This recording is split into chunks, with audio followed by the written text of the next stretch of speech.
बिस्मिल्लाहिर्रहमानिर्रहीम। अस्सलाम वालेकुम। Welcome to my YouTube channel. आज मैं शेयर कर रही हूँ दाल की कचौरी की रेसिपी, जो बहुत क्रिस्पी और बहुत ही ज़बरदस्त बनती है। और इसके साथ जो हम तरकारी खाते हैं, आलू की तरकारी, उसकी रेसिपी भी मैं आपसे शेयर कर रही हूँ। एकदम परफेक्ट और मज़ेदार सी ये दोनों रेसिपी अगर आप लोग बनाएंगे तो यकीन करें इसे दोबारा ज़रूर बनाएंगे। तो रमज़ान में समोसे पकोड़े खा खा के जब दिल भर जाए तो ये रेसिपी को एक बार ज़रूर ट्राई कीजिएगा। अफ्तार में बनाएं या सहरी में बनाएं या संडे स्पेशल नाश्ते में बनाएं, परफेक्ट रेसिपी है। और इससे पहले मेरे चैनल को कर दें सब्सक्राइब, बेल का आइकन करें प्रेस, ताकि हर आने वाली वीडियो का नोटिफिकेशन भी आपको मिलता रहे। चलिए जी, अब हम रेसिपी स्टार्ट करते हैं। यहाँ पे हम सबसे पहले बना रहे हैं तरकारी। और तरकारी बनाने के लिए हमने यहाँ पर 3 टेबल स्पून के लगभग लिया है ऑयल। 1 टीस्पून हमने इसमें सफ़ेद ज़ीरा ऐड किया है। हाफ़ टी स्पून राई दाना, हाफ़ टी स्पून इसमें हम मेथी दाना ऐड करेंगे।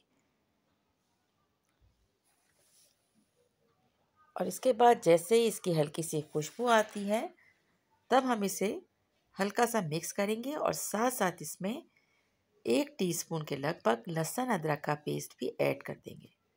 थोड़ी देर फ्राई करेंगे हम लहसुन अदरक के साथ इन मसालों को।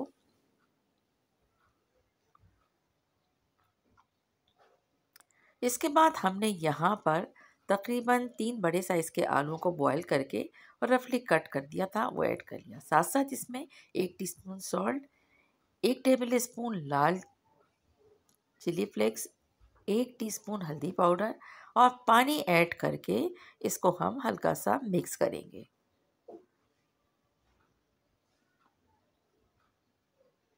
पानी अभी इसमें हमने हाफ कप के लगभग ऐड किया है। साथ साथ मेरे पास ये उबले हुए छोले थे, जिसे मैं फ्रीज़ करके रखती हूँ, वो भी मैंने यहाँ पर तकरीबन हाफ कप से ज़्यादा थे, वो ऐड कर लिए हैं। और यकीन करें ये ऐड करने से इस तरकारी का मज़े में चार चाँद लग जाते हैं। बस अब बहुत धीमी आंच पर हम ढक्कन ढक के इस तरकारी को कुक कर लेंगे। 5 मिनट के बाद हम इसको चेक करते हैं, तो ये देखें कि हमें थोड़ी सी इसमें लाल मिर्च कम लग रही थी, तो हमने यहाँ पर थोड़ी सी लाल मिर्च और ऐड कर दी है। इसके साथ ही इसमें हाफ़ टी स्पून कलौंजी ऐड की है। साथ साथ भुना कुटा धनिया और ज़ीरा भी 1 टीस्पून ऐड किया है। आप चाहें कम ज़्यादा कर सकते हैं। और अब ये तरकारी ऑलमोस्ट हो गई है डन। तो बस इसको हम रखेंगे साइड पर। और यहाँ पर हम तैयार करेंगे कचौरियों के लिए दाल। तो दाल को हमने 1 कप दाल थी, उसको हमने कुछ देर पानी में भिगोकर उसको बॉईल किया और फिर ग्राइंड कर लिया। अब यहाँ पर 1 टेबल स्पून ऑयल में हमने सफ़ेद ज़ीरा, हाफ़ टी स्पून लाल मिर्च, हाफ़ टी स्पून से थोड़ा कम नमक ऐड किया है और थोड़ा सी काली मिर्च का पाउडर। बस इसको अच्छे से मिक्स करेंगे। और ये बिल्कुल दाल का जो हम मिक्सचर बना रहे हैं, ये बिल्कुल ड्राई होना चाहिए, बिखरा बिखरा होना चाहिए। और बस इसको थोड़ी देर हमने इसी तरह से तवे पे कुक करना है।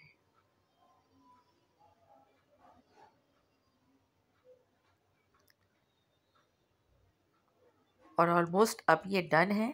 अच्छा जी, इस एक तरफ ये तैयार करने के बाद हम यहाँ पर अब कचौरियों के लिए डो तैयार करेंगे।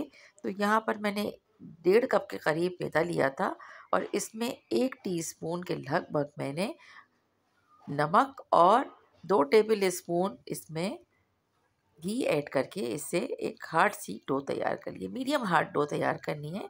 रोटियां जो हम बनाते हैं उससे थोड़ी सी हमारी बस तक होगी। इस तरह से हमने बहुत स्मॉल साइज़ के बॉल्स बनाई और इसके बाद इसमें थोड़ी थोड़ी क्वांटिटी में हमने दाल फिल करनी है और इसके बाद इसे हमें बंद कर देना है। तो चारों तरफ से इसको पकड़ के और इसको समेटना है और बस इस तरह से तमाम हमने कचौरियाँ बना लेनी है। ये देखिए, बस कम जितनी कम क्वांटिटी में हम इसमें दाल रिफ़िल करेंगे, इतनी ही ये अच्छी कचौरी बन के तैयार होगी। अच्छा, जब इस तरह से ये सारी तैयार हो जाएंगी, तब हमने इसे वन बाय वन बहुत धीमे हाथ से इसको हमें रोल कर लेना है। चाहे हाथ से करें, चाहे आप बेलन से करें, लेकिन ये ख्याल रखिएगा अगर हमने बहुत ज़्यादा इस पर ताकत लगाई तो ये फट जाती हैं और दाल जो हमने रिफ़िल की है वो बाहर आ जाती है। इस तरह से हमने सारी कचौरियों को बेलना है। आप इसका साइज़ छोटा बड़ा कर सकते हैं, तो मैंने यहाँ पर मीडियम साइज़ की कचौरियाँ बना रही हूँ। ऑयल को हमने प्री हीट करके रखा हुआ था। सबसे पहले हम ऑयल चेक करेंगे कि हमें जितना रिक्वायर्ड है इतना हो गया है, तब हम इसमें ऐड करेंगे कचौरियाँ।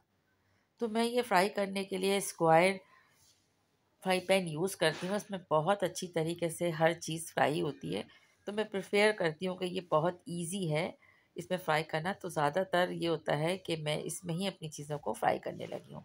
और ये देखिए कि इस तरह से हमें इसको फ्राई करना है। ज़रा सा प्रेस करेंगे हम, उसके बाद ये जैसे ही एक साइड से फूलती हैं तब हम इसका साइड कर लेंगे चेंज।